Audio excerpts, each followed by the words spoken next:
من محمد رناس از سال 1981 لآمد ناوچه ارغنی ازات مدنی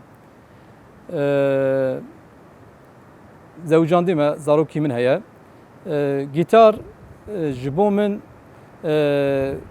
گلک جیکی مزن ناوام ده هیا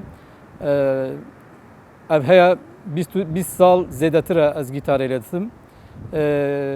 Gîtara hînbûna min dema em ciwan bûn me got em ê komekî avakin. Vî nava komê da gîtarvan tune bû, vî amûrê bixebitîne tune bû. Me got em ê vîya hîn bibin. û em çûn qursê hevalê me hemî berdan ez tenê mam. Kengî ez tenê mam me got vîya gerekî ji bo me lazim e, yani em nikanin hemî derdor hevala bibêjin barin ji ber alîkarî bikin. Me hîn bûm viya, piş hînbûna min me gelek pêşve ketim. Ji vî pêşveketinê de konsera da li hemî devera da me cî girt, me mamostetî kir.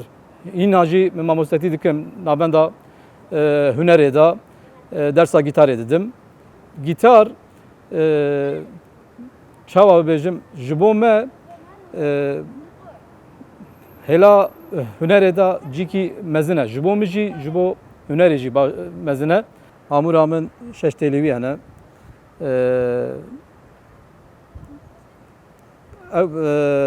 Ev 4000 sal e heye viya. Ama dibêjin mezina viya ewkavî li ûdê tê.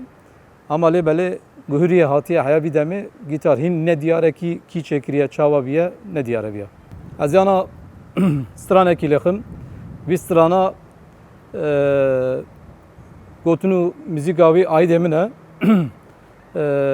Hevalê li derbasê ew ê penaber bûne li nava behrê de hatine jiyana xwe dest dane ji bo we ez çêkirime. Ez yana viya lêxim.